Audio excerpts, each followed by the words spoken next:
જો આપણે આ વેજી પાસ્તા બનાવીએ છીએ, એમાં મેં 3 પ્રકારના ડિઝાઇન છે જુદી જુદી. એ પાસ્તા પાણી બોઇલ કરીને અંદર એડ કર્યા, સહેજ મીઠું નાખ્યું, અને આ વેજીટેબલ ગાજર, વટાણા,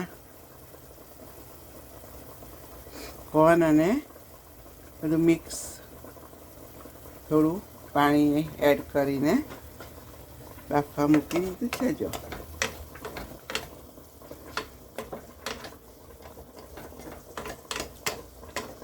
ચડી જાય એટલે પછી આ પાસ્તામાં આપણે એડ કરીશું. બેલ પેપર થોડું સમારીશું, એ પછી નાખીશું, કારણ કે એ જલ્દી ચડી જાય. એટલે જો આટલું તેલ, 2-3 ચમચી તેલ મૂક્યું મેં. આપણે પાસ્તા વઘારીશું, આપણે ઇન્ડિયન સ્ટાઇલ કરીશું, એટલે ગરમ થાય એટલે જીરું મૂકીશું આપણે.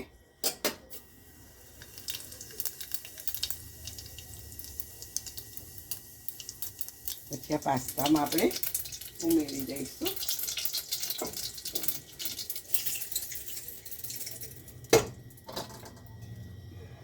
આ પાસ્તા મેં ઉહાઈ કાઢ્યા, તો બહુ પાણી નહોતું એટલે કાઢી નાખ્યું મેં. અને હવે આ વેજીટેબલ જે બાફ્યા હતા, વટાણા, કોર્ન ને બધું, રેડ મરચાં અને ગાજર, એ આપણે એડ કરી દઈશું.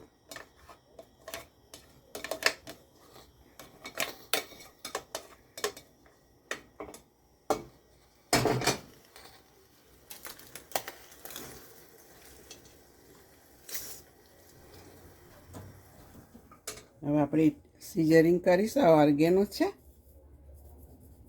તમને ભાવતું હોય એ પ્રમાણે એડ કરવાનો.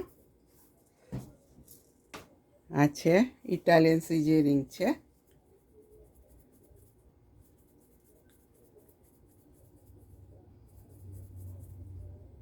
અને આ છે ચીલી ફ્લેક્સ છે, એ થોડા એડ કરીશું. અને આ રેડ મરચું છે આપણું તીખું, તમારે તીખાશ જો એ પ્રમાણે એડ કરવાનું. આપણે મિક્સ કરીશું.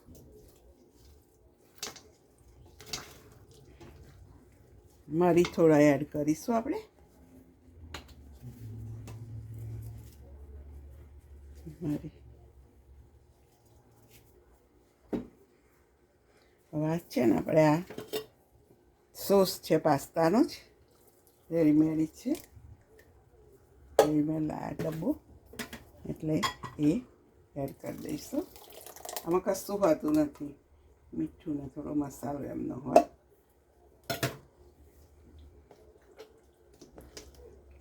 મિક્સ કરીશું.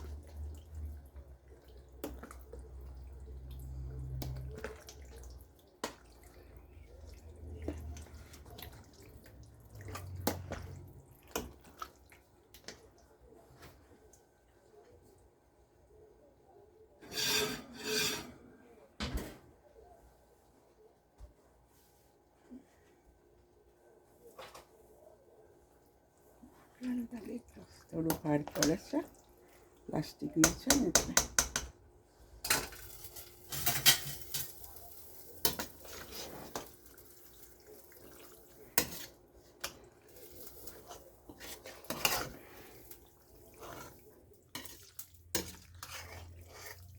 ઉપર નીચે થઈ જાય એટલે બધો મસાલો ભરી જાય અંદર, સોસો એક રસ થઈ જાય બધા.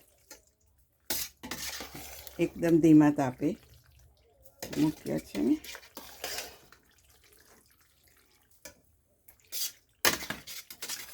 મીઠું તો આપણે બાફતી વખત નાખ્યું હતું, અને વેજીટેબલમાં સહેજ નાખ્યું હતું બાફતી વખતે, એટલે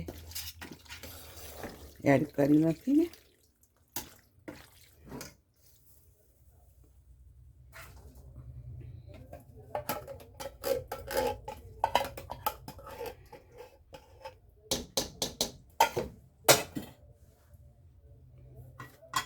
સોસ આપણે લઈ લઈશું.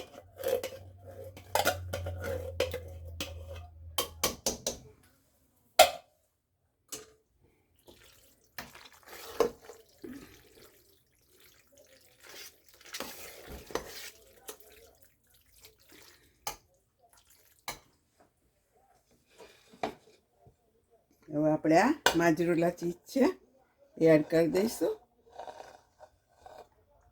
તમને ભાવતી હોય એ પ્રમાણે એડ કરવાની.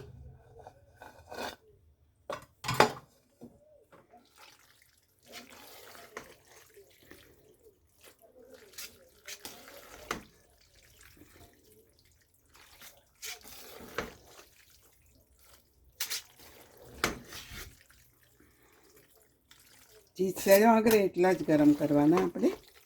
પછી ગરમ ગરમ ખાઈ લેવાના.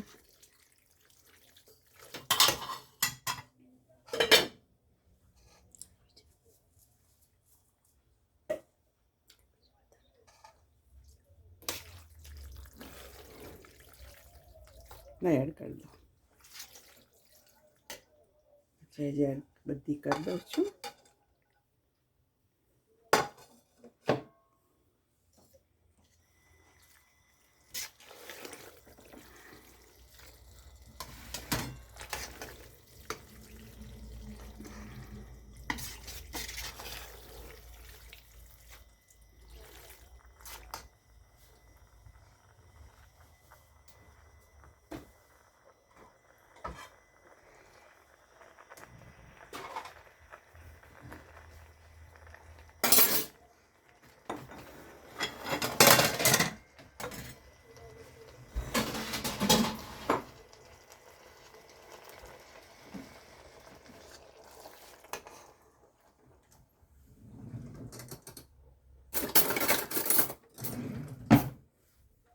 પાસ્તા જો રેડી છે. ચીઝ બી ઓગળી ગઈ છે. વધારે તમારે સોસ જોઈતો હોય તો તમે લઈ શકો છો. સ્પોક મૂકીને મારી રેસીપી ગમી હોય તો લાઈક કરો, શેર કરો, સબસ્ક્રાઈબ કરો અને બધા બનાવો. C you next video.